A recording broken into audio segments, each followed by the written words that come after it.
To the World of Warcraft Class, Items, and Professions Q&A panel. Here to answer your questions are Greg Street, Chris Zierhut, Chris Kalecki, Ian Hazikostas, Jonathan LeCraft, and Owen Landgren.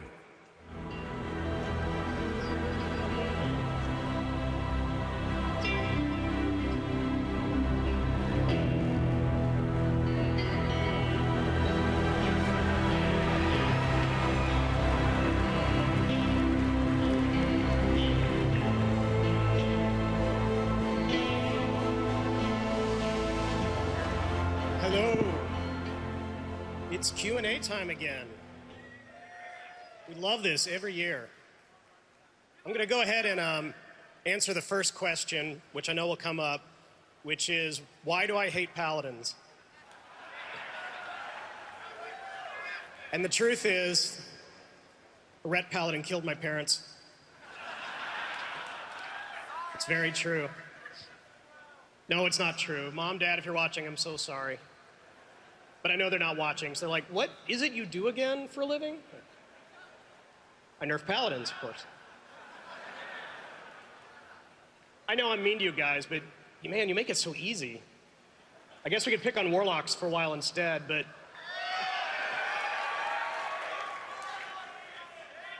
I don't know, man. Warlocks scare me. All right, enough of that silliness. This is the class and item team. It's not even all of them. We have a very large team. They're the best in the business, and I don't tell them that enough, so I'm saying it now. And I've been talking for hours here at BlizzCon, so I'm not going to do a lot of answering myself. I'll throw stuff to them, and let's see what you got. All right, thank you, guys. Let's go. First question. This question is about the shadow orbs for shadow priests. The wording on the new talents suggested they were going to a more resource-based paradigm, like holy power or something. Is that true, and will that change how they're spent and generated? Yeah, that's kind of true. Like, we're still working out the details, but the idea is it would be kind of a secondary resource kind of mechanic, and try to get like all the RNG aspect out of it, and open it up to more abilities maybe. Like, the idea currently is that Mind Blast wouldn't have a mana cost. It would just cost Shadow Orbs. It would have no cooldown. So you would just build up the Shadow Orbs and use it. You know, the more Shadow Orbs you get, the more Mind Blast you'd be able to do. So that's the current thought process. Thank you. Cool. Thank you.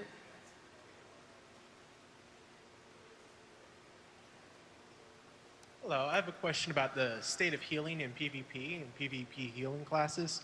Are you satisfied with the state of healing in PvP? The concept previously mentioned was triage healing. Healers would have to make tough choices about who they had to heal. People in PvP would spend 50% HP a lot of time at that state. Have you seen that, and are you satisfied with the way PvP healing has turned out, where I really don't think we've seen that borne out, and classes are still at either 100% or 0%? You want to take that? I would just say, I mean, balancing PvE and PvP PvE and PvP healing is just like a big challenge. And you're right that the idea was supposed to be more of a triage kind of thing, bring it back to where it was like in vanilla and BC, to where it was more about like decision making and quick swapping and stuff, rather than just blowing someone up in quick GCDs in burst. And I think we did get there in Cataclysm in the beginning, but it degenerates as the tier moves on, just because of how PvE and PvP mix together and how itemization scales. You saw in the last patch in 4.3 we like buffed Mortal Strike, which we really didn't want to do because we don't like how Mortal Strike, where there's certain comps with certain, like with rogues or warriors or whatever, that you just need to have someone with Mortal Strike. But we've also seen like certain comps where, I mean, today or yesterday with some of the tournaments or whatever, a lot of the comps are like double caster, like Mage Warlock or whatever. So you'll be able to bring back warriors and rogues and stuff, and you'll see them more in comps, I guess, after the change. But yeah, it's something we talk about all the time, and like, I don't think we've solve the problem yet, but it's something we're still working on. Cool. Thank you. Hi. My question is, I've noticed on the new tanking trees, like a lot of the active tanking, like debuffs, like moralizing roar or something showing up as talent. What's happening to those abilities, and how does it play into the active tanking model that you've been talking about? So we decided to cut Demoralizing Shout and Demoralizing Roar altogether because it just felt like a maintenance-y buff that you just had to do every once in a while. It didn't have a lot of gameplay to it. It wasn't very interesting. It's just always up. And the Druid talent, Demoralizing Roar, and the new talent tree, it basically just stole the old name. It's not really, it had a different name, but since Demoralizing Roar was available, that was a better name, right? As far as the active tanking, it's more along the lines of what the Death Knight does, where you know you're low health and you Death Strike and you save it for those situations, building that kind of functionality into all of the tanking classes so that they use their resources to keep themselves alive instead of the resources to generate threat. So they have a role in keeping themselves alive instead of just trusting the healers to take care of them. Thank you.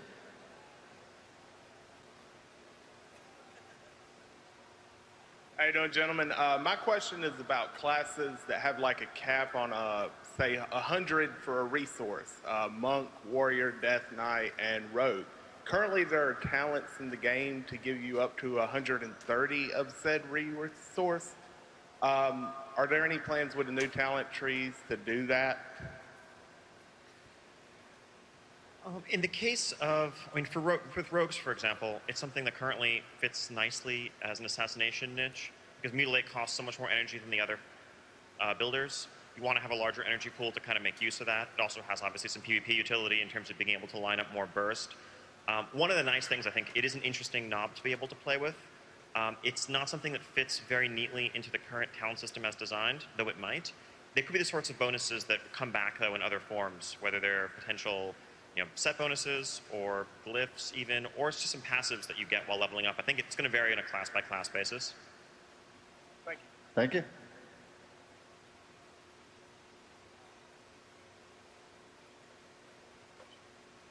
I'm pretty sure I'm not the only one with this situation, but I have 10 classes, one of each, and with the introduction of the Monk, are you guys going to consider adding an 11 slots so we don't have to get a new account for them?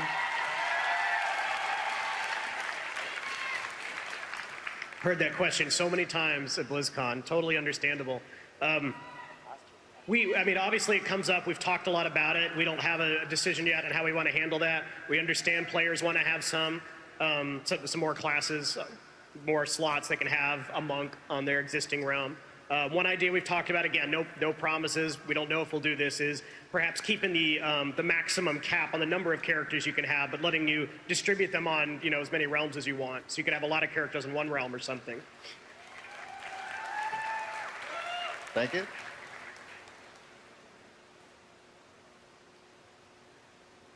Hi there, all right. So for event items like the Scourge Invasion, I was wondering if we can get those at the bind on account for like transmogrification purposes for like Death Knights. And their Vengeful Armor, you guys pretty much made that impossible to get right now. I was wondering if we can get those back in with transmogrification because I want to have my Blue Onslaught and Red Lightringer. So that's something that we're definitely looking forward, at least towards making sure that all of the items that you remember from the good old days are available for transmogrification purposes. I'm happy you brought Vengeful up because that's actually something that we've done in 4.3. If you go out to Area 52 right now on the PTR, or, well, shortly on the PTR, there will be vendors that sell the old Gladiator gear to people who earned the higher rank achievements and sell the original Gladiator, Vengeful, and Brutal gear that you remember from back in the day and probably disenchanted or got rid of. The event items being bind on account is something that we could certainly look into in the future, but is a much bigger step because bind on account items are sort of expensive on our side and we have to be careful with how we use that technology. Thank you. Thank you.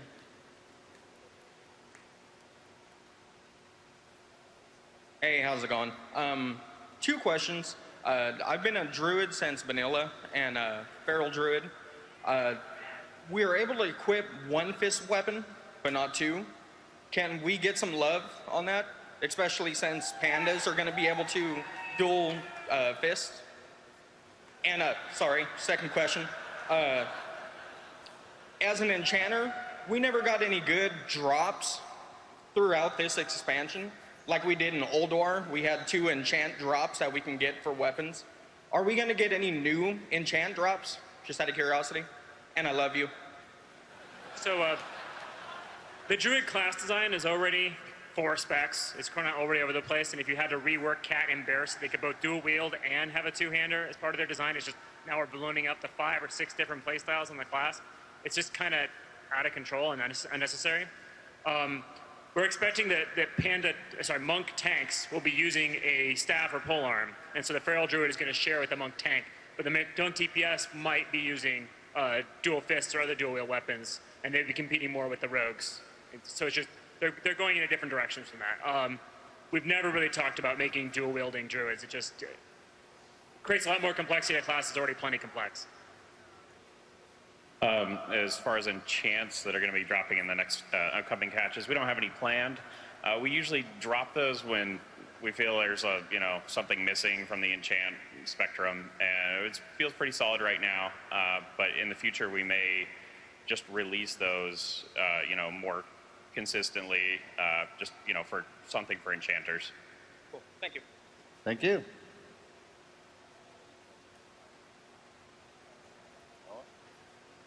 Hi guys. I was wondering, since this next expansion coming out is going to be so faction focused, if we could see faction specific legendaries for maybe a shield like Might of the Alliance, or for a horde, Fist of the Horde, and just have them look completely badass. So legendary items are something we very much look at on a case-by-case basis in terms of both the story that we're trying to tell with, for example, both Dragon Wrath and the Fangs of the Father. And if the story supports it and we find a cool, interesting item opportunity, that's certainly a possibility. That said, because of the work that goes into building those epic experiences, it's something that we'd have to think about very carefully, but everything is always possible. I love the idea myself.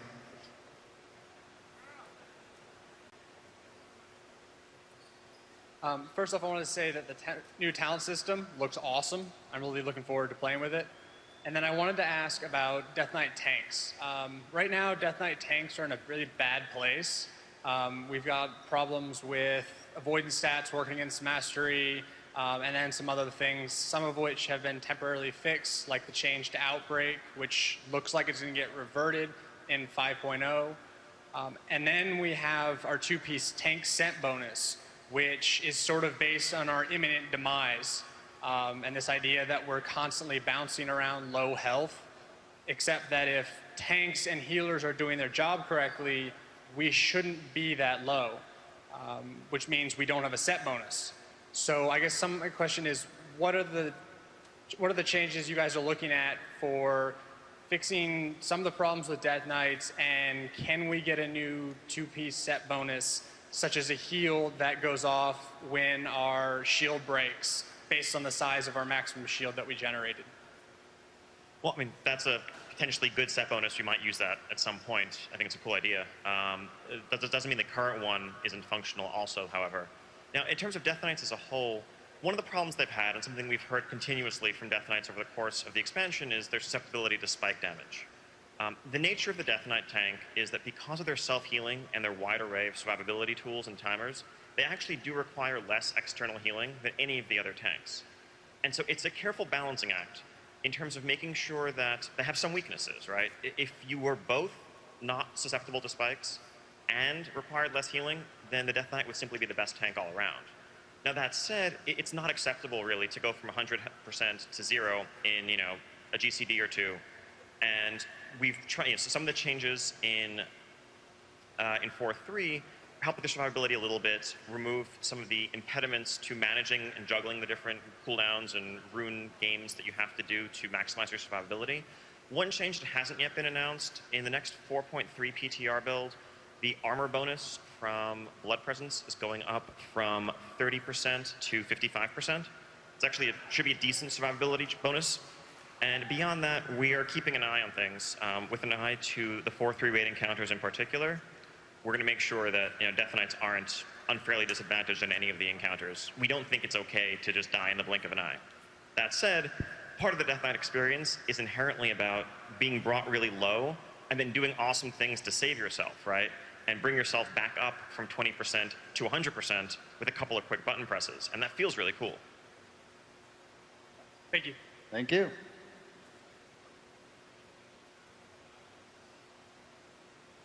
Hi, I was wondering about Eclipse. It's better than it's ever been, but there's still large periods of time where a balanced druid can be, really low on the damage. And then there's the problem of always sitting in solar when we need to do AoE. Is there anything you guys are planning on doing to address that? Possibly something like the Death Knight ability that generates a whole bunch of unholy power and all their runes? So the first thing we're doing to address that, this is a 5.0 thing, not a 4.3 thing, is that Hurricane will have a new arcane version that will activate while you are on the other side of the Eclipse bar. So that while you're on that side, you have a good AoE for when you have the arcane eclipse up, and you have a good AoE for while the nature eclipse is up. And that will help to balance things a lot in terms of you're not like, I'm way over on one end and I want to be over on this end and I can't do what I need to do. But in general, the idea that at sometimes you're really awesome damage because eclipse active and other times you're low, that's the essential nature of the balance druid. If you don't like that, maybe something else might be a better choice. Thanks. Thank you. Hi there. I have a question about Unholy Death Knights. Our minions don't inherit crit or mastery, and along with that, the gargoyles have a melee strike, which seems useless compared to the ranged attack, and I'm wondering if you have any plans to change either of those.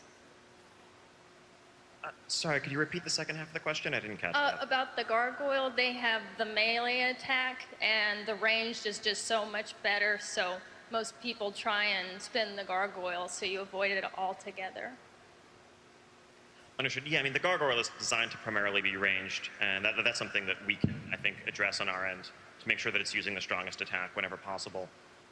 In terms of stat weightings, yeah, the Unholy Death Knight is probably one of the less successful specs in terms of our goal of making sure that all stats, all secondary stats are equally attractive. That's something that we don't have any short-term plans to currently address. One of the problems with drastically changing stat weights in the middle of an expansion is that it forces people to completely change around their current gear and their reforging and their gemming, and that can be very disruptive. So while the current situation isn't ideal, a heavily disruptive change might be even worse. However, looking ahead to 5.0, we're definitely going to work on making sure that there's greater parity between the value of the secondary stats. Thank you. Thank you.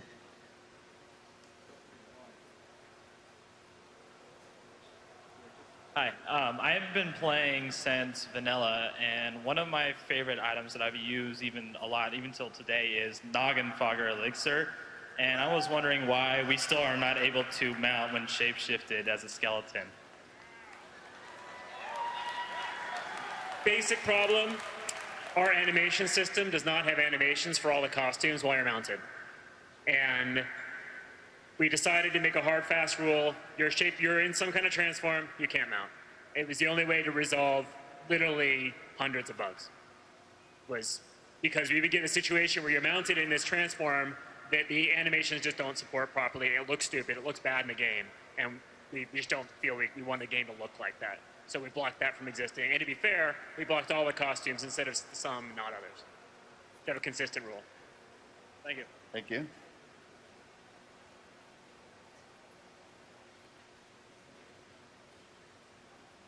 Hello, I'm the Wild Spirit from Turleon. First, I'd like to say hello to my guild Evolution, my GMs, officers, and my 9 guild pally friends. You guys are awesome.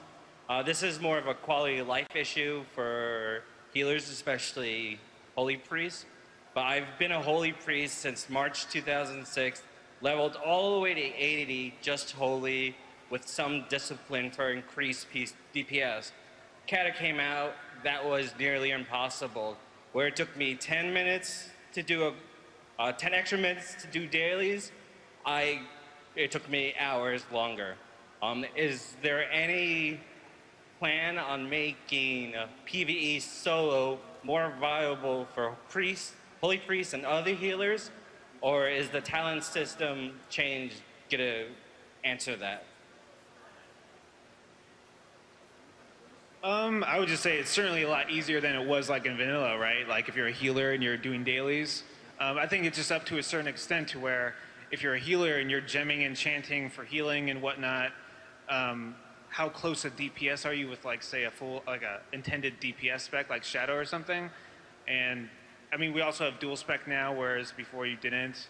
So I just don't know if that's like a huge priority to make, you know, holy DPS, you know, more competitive, I guess, if we're doing dailies. Not so much competitive, but viable. I mean, I don't expect to go holy and pull out 20k DPS on Ragnaros. I mean, I could do that with Shadow. I have dual specs. I've done a raid night in all 3 specs. I'm just wondering if it could be more viable, and if you guys. Well, holy also has a DPS chakra too that you could use that increases your damage. So, I mean, it's something we could talk about. I'm just not sure. I mean, one of the dangers we have to keep in mind when we're trying to balance that is PvP, right? I mean, if healers can output DPS that is greater than a certain percentage of what a pure DPS class can, that can also cause potential imbalances, and so we have to be aware of that. In the meantime, obviously, as noted, being able to dual spec into DPS specs and also having much more hybridized gear for the hybrid casters should make it easier for everyone to be able to find something they can use to do their dailies. Not to mention, a lot of the dailies are literally designed for somebody, regardless of what spec or class you are. And in some cases, like in the Firelands, there were dailies that were easier to do if you were a healer, because you had to heal an NPC that everybody else took a lot longer to do. It was easier for you to do. You could do it instantly. So. Thank you. Thank you.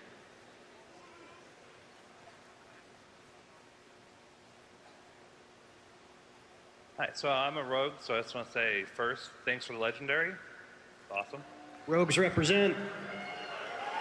You're welcome.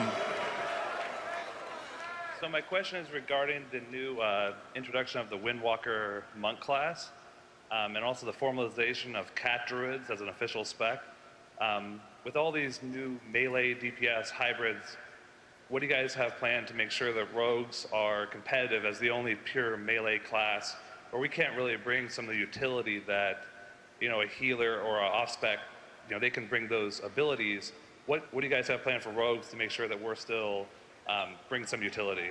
Well, I think we've moved away from a model where being a pure meant that you simply, you know, did way more damage than everyone else, and that only hybrids brought utility. I think everyone brings a little bit of everything.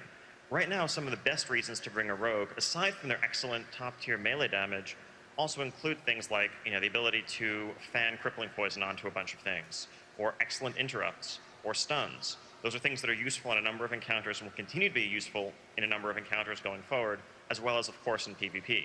I think we're clearly going to try to maintain the rogue gameplay niche. You know, just because you have a monk class that has some maybe similar mechanics in terms of energy bar being melee, doesn't necessarily mean that they're going to be stealthy. They're not going to have rogue poisons. They're not going to have all the little tricks that make being a rogue awesome and make rogues rogues. Thank you. Thank you.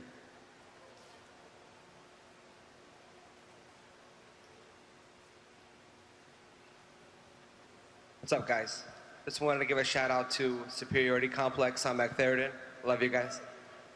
My question is about the new talent system. It looks like it's a lot of fun, but it still looks like it's going to be difficult to balance. It looks like it's still going to come down to somebody crunching the numbers, and some of the talents look like they're still going to come on top. And it looks very similar to the previous system of talents. You're going to have balance issues with that. So what do you guys think about that?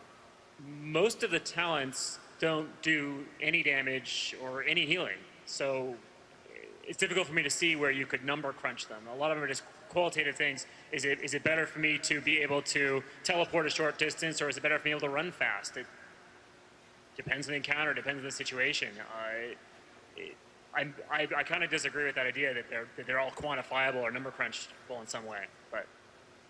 And there are some that do some damage, or where you can begin to make some of those comparisons. But currently, most of the numbers that are in there are obviously very far from final and are subject to balancing.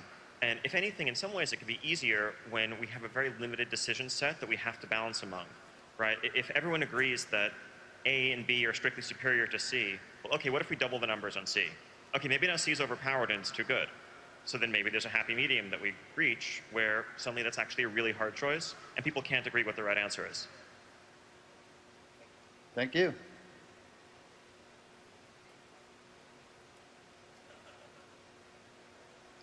Hi there.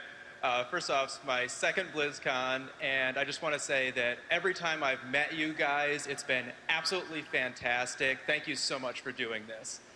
My first question is a quick follow-up to the Noggenfogger elixir question. There's been other places where you get onto something and you lose a transformation and then you gain it back, like pets, for example. Noggenfogger, why can't we do the same? Because it's just annoying to keep losing that charge. So one of the things that really makes consumables fun is the fact that they are consumable. They do go away when, you know, you change, you get dispelled, stuff like that. So if they were just sort of permanent things that you kept around and you popped back and forth like you're zoning into a Caverns of Time dungeon, you're going to lose the impact of what a transformation really is. And certainly we've looked at ways of giving you warnings rather than just automatically dispelling it out when you try to mount up. But fundamentally, we want these transforms to be fun things that aren't just everywhere.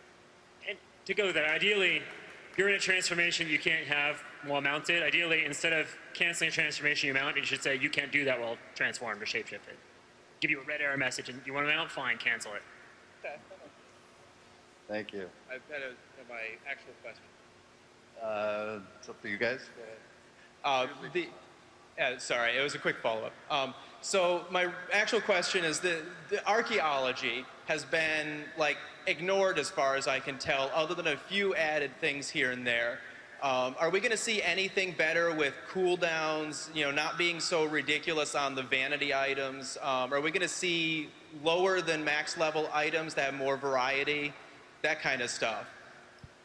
The archaeology items are all over the place. My favorite one, I literally use every single time it comes up. I never let the thing drop, is the Vrykul helm, because I just like being bigger than everybody else. There's cool things like that, and they're not all long cooldowns. They're just all different and eclectic and all over the place and unpredictable, and that's cool. As far as the skill itself, we're certainly looking at a lot of ways to sex it up and make it more fun and take out some of that grindy nature of it. I don't want to make any promises, but we've talked about, like, you know, a flare gun you can fire into the sky and a ladder drops down and just takes you to a random dig site. We've talked about random encounters that, you know, while you're digging, you know, so a mummy pops up and he's got, you know, 50 fragments on him or whatever. We've also talked about daily quests. You know, less excited about that one, but it could, you know, add to the spectrum again. So yeah, we're definitely looking at making some big changes, and you know, there you go. All right, thank you. Thank you. Hi. One of my favorite things about tanking as a druid is the ability to go cat during tank swaps and do a sizable amount of DPS. With the talents being split in the next expansion, it seems like that might be a lot less viable. And I was wondering what your vision for the future of bear tanking was, if you were keeping some of the hybridization or moving us more towards what the plate tanks are doing right now. You are definitely going to be losing that DPS. The other tanks can't do that. So there's a fundamental inequity there. I'm a prot warrior. I can't turn around and do good DPS as a prot warrior. Why can the Feral Druid do it? And that is actually fundamentally why the two specs are being broken apart. In the past, we kind of experimented with, there were hard talent choices where you couldn't get all the cat things and all the bear things, and it was still too easy to do both. So the final solution was, they're just two different specs. It's deliberate. Bears are not going to have rip or shred, but cats aren't going to have survival instinct, they aren't going to have frenzy regen, and that's going to make for important changes for both of them in PvE and PvP. Right? The cat druid is not going to put a huge rip on you and then go to a bear and watch you bleed to death. He's not going to be able to do that anymore because he won't have all that extra armor, won't do as much damage. Thank you. Like that one. Come on up. Hi, I'm Lasana from Restoken.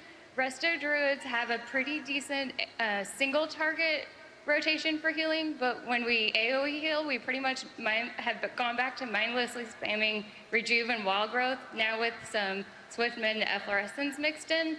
For the next expansion, are there plans to address our tool sets to give us more options than just sort of spamming hots around to mix in with our hots?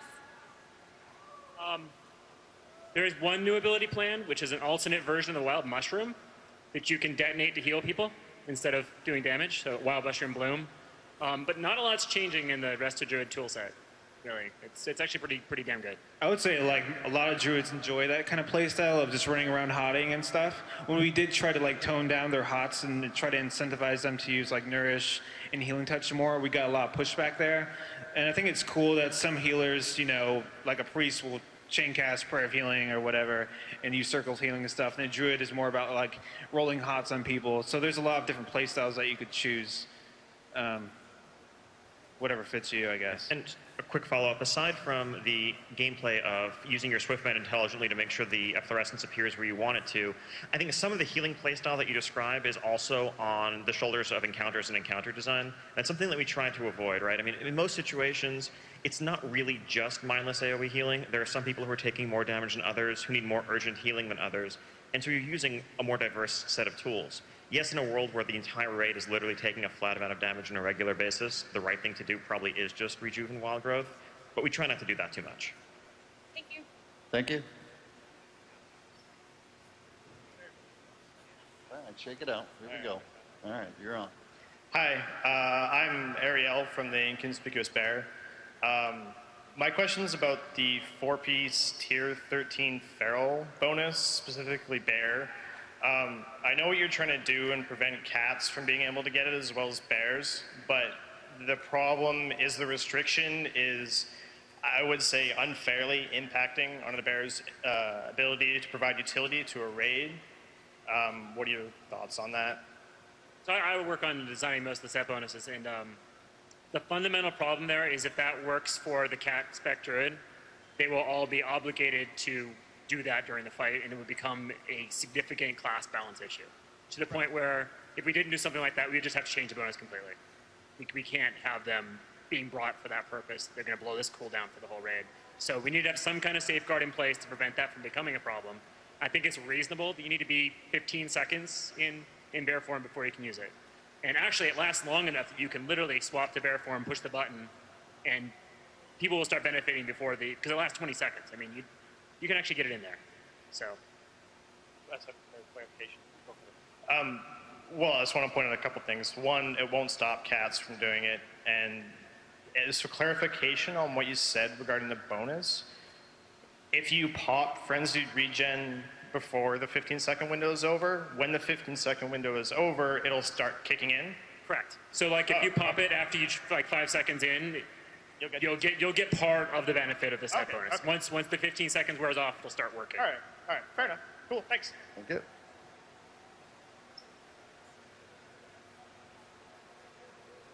Hi, Pyrio from Bone Chewer. Shout out to the Bads. My question is, are we getting new spells at like 86, 88, and 90? And if so, what are the mages? So one of the things we've talked about, we're adding a lot of new spells just to fill out the talent trees. And at some point, we're going to bury players under so many new spells. We're trying to clean up their rotations. We don't want to add too many new things at the same time. One plan we've talked about is to introduce a new spell just at level 87, because then you turn around and get an exciting talent at level 90. Pretty sure we're not going to be able to come up with like 3 really cool, unique, fun spells that you must have along the way. And I can't tell you yet. You're asking about Mage. Yeah, we don't know yet what the Mage one would be. I think a little bit of follow-up on that. In the past, we said we're going to have 5 new abilities or 3 new abilities for each class as they level up. And one of the consequences of that has been a lot of unnecessary abilities, adding unnecessary complexity to the classes. So feeling obligated we have to get X new abilities for every class, even if they don't need it, actually damages the design of the game. And right now we're finding ourselves cleaning up after some of that mess. So I think 1 new ability on the way up is probably the most you're going to see. Well, and some classes, however, might get more than one new ability. It might just not. It might just be at level 60 or level 45. But to the extent that there are holes that are needed, that need to be filled in terms of what the class's capabilities are, we're going to fill them. But we're not going to just add new abilities just for the sake of doing so. All right. Good plan. Thanks, guys. Thank you.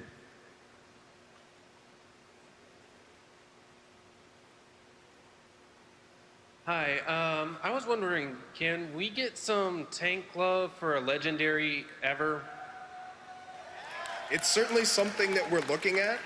Legendaries are one of those things where, like I mentioned earlier, the story and the kit has to fit with what the item is going to be. It's not something where we just say, oh, well, it's time for a tank legendary, or it's time for a caster. We're not thinking about it in those terms. We're very much thinking about it in terms of how it fits into the story, how it really draws you into the game. And tanks have been a long time. Thunder Fury was very, very long ago. And so if there is an opportunity, it's certainly something that we're looking at. Okay. I'd love to see an orange shield, too. I think that'd be awesome. There you go. Oh, that's it. I've got to get back in line, but thank you.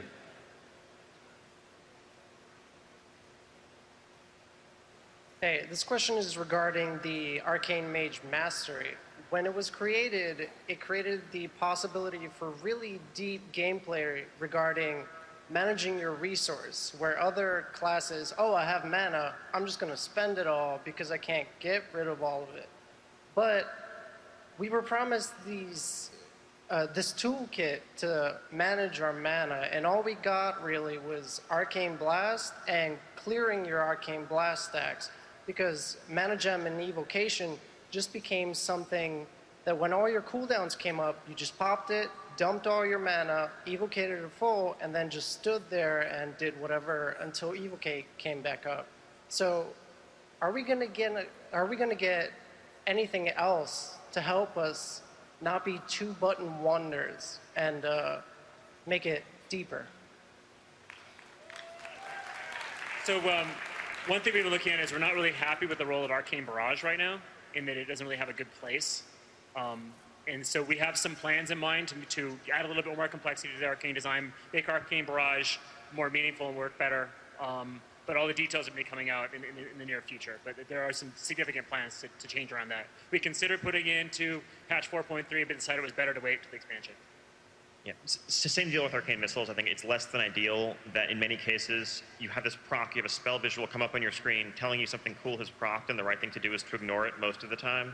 And you only push it like if you are trying to conserve mana.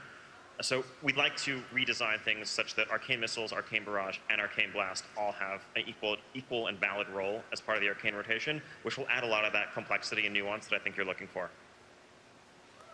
Thank you.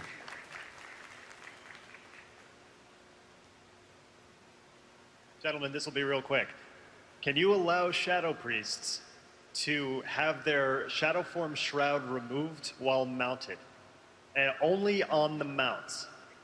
Well, we have something slightly better than that. We have a new minor glyph of Shadow Form that is going to reduce the alpha on Shadow Form, so you can actually see your gear. You'll still be dark, but you'll actually see the textures on the items. And that's coming in 4.3. Thank you very much. Thank you. That guy said thanks. Okay, DK Tier 13, question marks? I've seen it. It's awesome, and you guys will see it soon. Okay, so on a follow-up, what about like a 1 through like, DKs existed kind of a thing? Everybody can go back and get their tier gear, but DKs can only go back so far. That's a much harder one.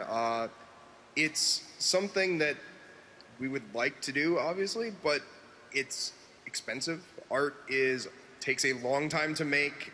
Making it to the standard that you expect, that that you see on your gear right now, is something that is really hard to do. And so, going back and going to like the dungeons and such like that, I think that at least should tide you over until you get a bunch of new interesting stuff in 5.0. Okay, thank you. I feel like I should qualify too, because I've gotten beat up before by using the expensive word. For us, it's a matter of budget, and if we ask for certain armor sets, we won't be able to get other armor sets, or else we have to like delay a patch or an expansion just to get that. So it's not a matter of we don't like throwing money at problems when that's a good solution to those problems, but we're usually thinking about it in terms of when are we actually going to get this patch or expansion out, and you guys are often really impatient, and understandably so, so we have to make hard choices sometimes. Thank you.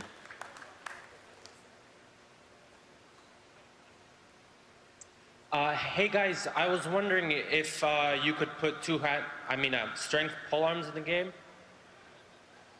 So strength polearms have been one of those things that haven't had a niche because they don't work very well with Titan's Grip. You can't use them. And so when we're dropping a strength weapon, we want to make sure that all of those strength classes can use it. That said, going forward, now that hunters are sort of falling out, it's something that we can look at on, a case-by-case basis, and if we get a really cool piece of art that we want to make into a warrior and DK thing, we can do that. Your panda poster art, he's dueling polearms, so. Well, the artists can do a lot of things that we can't.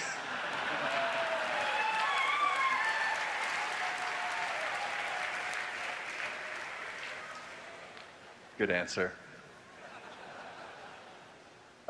Back in vanilla, you had the Hunter Epic quest line with Rockdalar. I was just wondering if you guys are going to bring that back at all.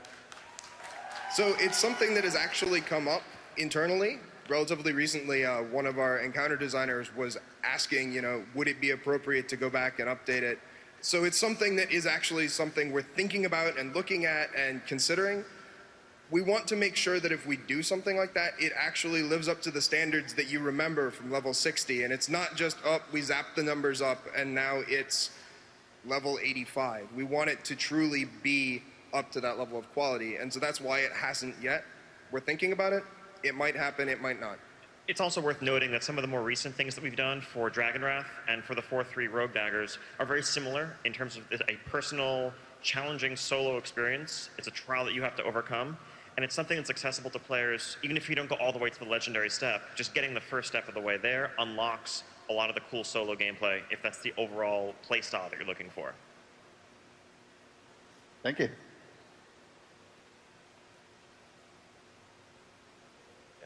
Hello. I've noticed that in the past, engineers have gotten to make some pretty cool stuff like wrist rockets and stuff. Well, by today's standards, those items are pretty much worthless pieces of junk. So I was wondering if we'll ever get to make some more powerful versions of those items, or maybe something else that's more fun to use, like, say, freeze ray, or some kind of mount that you can use underwater.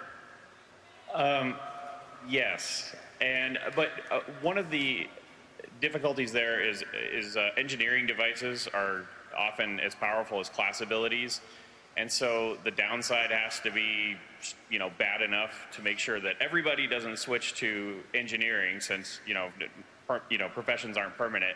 But we've had a lot of discussions recently, and we are trying to put wackier stuff in, stronger stuff.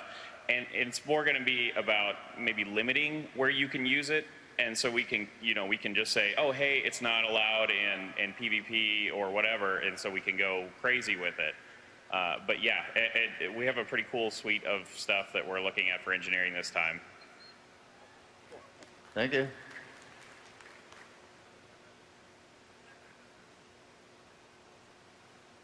Hi guys, Douglas from Musera. What's up, LMPT? Got a question about hunters. You said you're eliminating the use for the melee weapons. Are we still going to be able to equip them for show for like our legendaries? And also, I have the Sulphurous Hand of Ragnaros and I can't equip it. Any way we can get some mace love? There aren't any plans for that right now. It seems like a lot of work for something you couldn't equip. That said, the melee equip, we're probably not going to let you do that. So at least right now, we don't have plans to let you equip those things. In the past, we might find a way to make a special exemption for stuff that you were actually intended to have, like Thunder Fury. If it makes you feel better, the rogues that are walking around with the orange legendary bow won't be able to equip that either. That does make Ah, you got it. Thank you. We do want to have, to change the hunter so that you can see their quiver on their back permanently at all times, and if you have a gun, potentially like an ammo pouch, and then be able to change the art assets on those to customize them. So it's something we've been talking about. Hi, illustrious Grandmaster Engineer Chow, Stone Range 2-time Realm. First, I got a question about engineering, kind of a follow-up to him.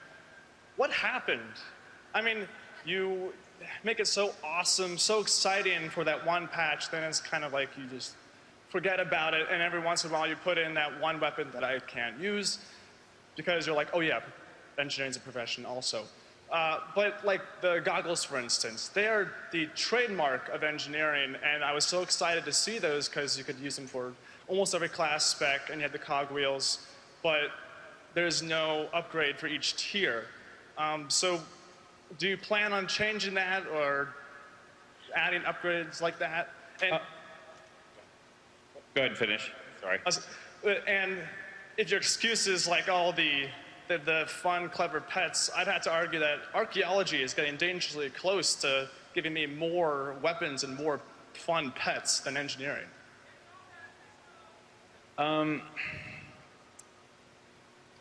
Well, in answer to the question of what happened is probably so there was the reaction to engineering sucks, which was the explosion of awesomeness. And then there was the reaction to engineering is too good. And so it's been doing a bit of a pendulum swing there. Again, we really want to nail down our philosophy on that particular trade skill, which is, it could be its own class if we let it get away from us. And so, we are going to focus on that and make sure it offers a lot of really cool stuff. Sorry, I don't want to give away any examples right now because so many of them require complicated tech that may or may not happen. Yeah, I mean, there's going to be a lot of focus on it this time. So your concerns have been heard, and certainly if you guys have anything you really want to see, you should tell us. Get on the forums and make that giant post again. Can't believe I just said that. I'm not sure how happy I am about that. Thank you.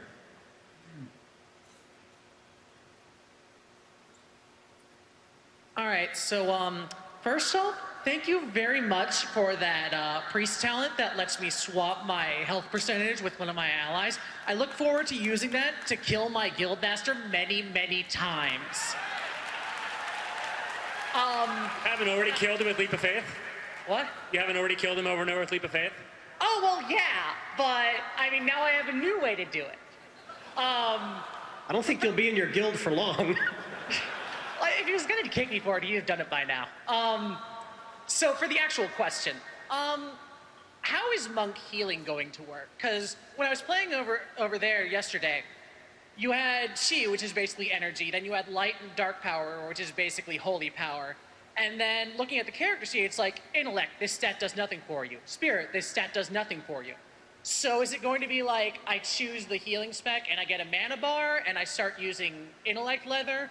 Or would I heal with agility leather? Or would it be like I use intellect leather but I still have chi and dark and light power? How is that going to work?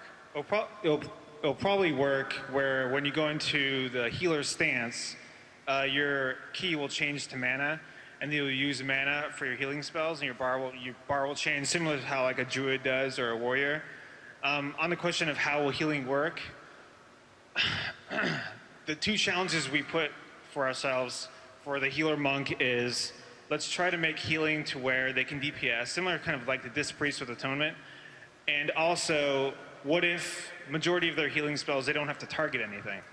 Because traditionally, with all healer specs, what you do is you have your grid or whatever, and you're clicking a dude and healing him or whatever. What if the monk was more kind of proximity, like I'm up near the dude and I heal him that way, and it's kind of like maybe it's like kind of like Holy Nova, but more single target and a lot stronger. And so the current pitch is that you're incredibly mobile as a healer, and you're in proximity of all the people you're healing. And yeah, you're just zipping around a raid, healing, and then you can also DPS the boss. And you also have this mechanic where you have these statues, and you can pre-place the statues around the raid, and anytime you DPS the boss, the statues emit healing near them. So there's gameplay of like, okay, I want to have my statue, you know, near all the melee or near the range and stuff like that. So we're definitely challenging ourselves to trying to deliver a different type of healer than what we've done before. That sounds pretty awesome. Thank you.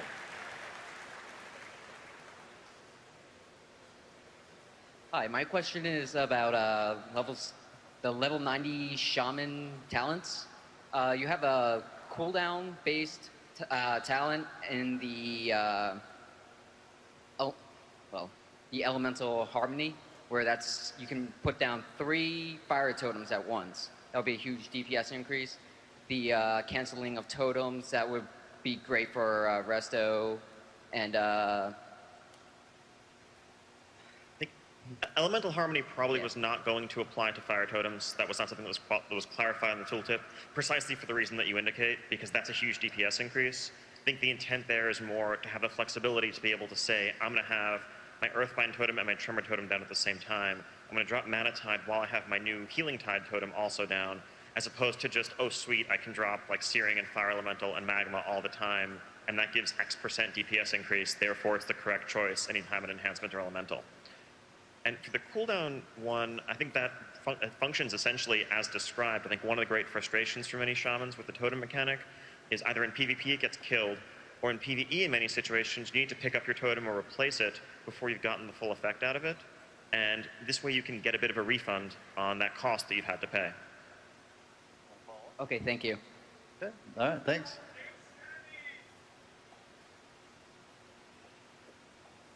Great hand. Hi. So one of the things WoW doesn't have right now is a melee cloth class.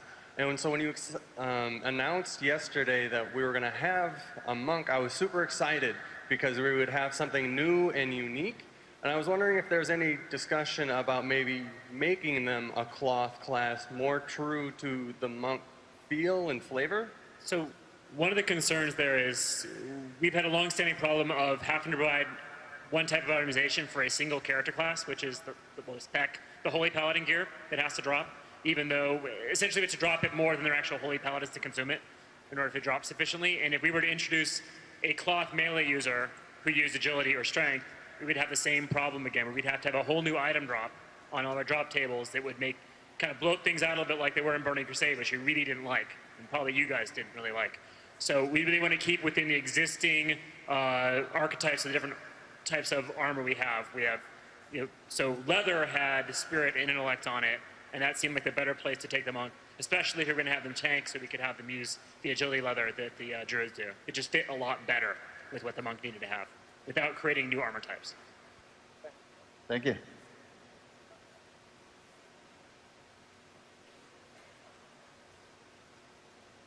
Hi there. With the announcement that everyone is going to be able to name their non-combat pets, is there any chance that our warlocks can name our demons? And Greg, I salute you, sir. I think the idea with the warlocks, as distinct from the hunter, is that you don't really have a personal demon that's yours. You're just grabbing a demon for your own use from the Twisting Nether, putting it to work for you, and then disposing of it, sacrificing it, getting rid of it. There isn't the same sentimental attachment that hunters have with their pets, and so naming doesn't seem like it's quite as good a fit. Something we did talk about potentially is sometimes you just get a name for your pet that you just don't like, or whatever. And what we did talk about, Ian's right that we just don't want you to just customize to name your pet John or whatever. But we did talk about where you can go to like a warlock somewhere, and he'd kill your pet and then give you a new pet, and it'd reset the name of what your pet would be. So, and then you just pay gold for that or something. So, yeah. Thanks. Thank you.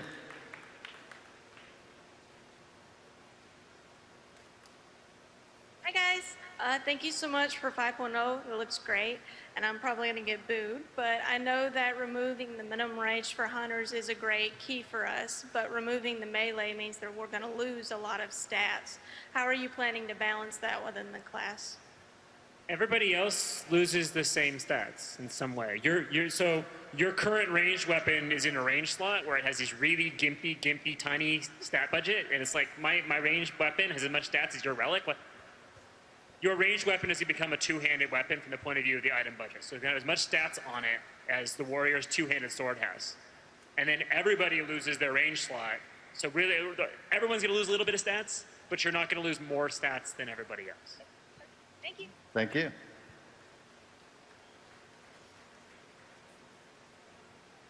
Hey guys, my name is Critter from Mal'Ganis for the Horde. Quick question. I have 2 retired tunes, one with jewel crafting, one with inscription. And I feel that, when I put the items on the auction house, they're either quickly outbid or some mass producer from an unnamed country is just gonna outpost me like crazy. So I'm asking, can you bring back the old, perfect cuts, the procs, the rare gems that I could put up so I, as a crafter, can feel like a crafter and people buy my goods based on the quality? Because right now I feel like they took my job.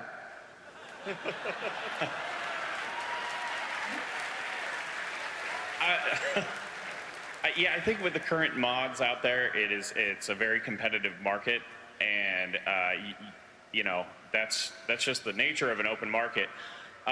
When you talk about perfect gems, if we allowed perfects of blues, then nobody would use the blues. So it just kind of ups the ante on that. I don't know that there's an easy solution to making every crafter feel wanted, other than things like daily cooldowns or whatnot. Things that only you can have. Bind on pickup chaos orbs are another good way. Maybe we should do something like that for jewel crafters this time, so that you can say, hey, I spent X amount of time in the world doing something, and then so you can pay me for that time, and there's a limited quantity of it, so it's very valuable. Perfect. Thank you. We've got time for about 1 or 2 more questions. On up. How you doing, fellas? There's a lot to be said for consistency and longevity, and a lot of us play these games because we love to play with our friends, and you've been doing such a good job for so long that now we're getting to play these games with our kids, so thank you. What I wanted to ask is, I got to play the monk yesterday, and the play of it feels amazing. With the removal of auto attack, I think it makes everything feel really fluid. Can we expect to see this with other classes? And if so, hunters are going to be really confused.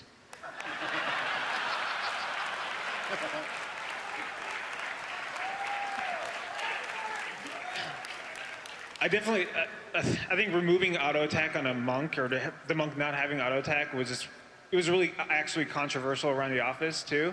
And there's fans for it, and there's people who think we're eventually gonna cave and give auto attack back. So we're not even 100% sure the monk will do it. And I think removing auto attack on the other classes is really risky because they have they've been playing the class for X number of years, and removing auto attack will just feel like such a huge change. I don't know. Do the crazy things on new stuff, not old stuff. One of the downsides of the auto attack that people have found already, the monk lack of auto attack, is if you're about to smack that monkey down or something and he only has 5 health left, you have to wait until you can hit a button again, whereas a warrior rogue would just kill it with their auto attack. So there are some downsides too. Thank you. And for everybody that applauded the druid nerf, haters. No, and I didn't hear that. Smack the monkey. All right. That's it. I think that's it. Guys, thank you very much for your time. Everybody give them a round of applause. Thank you. Great job. We are going to be doing a follow-up Q&A on October 27th online. We'll be able to answer a lot more questions about 5.0 and the classes. Thanks.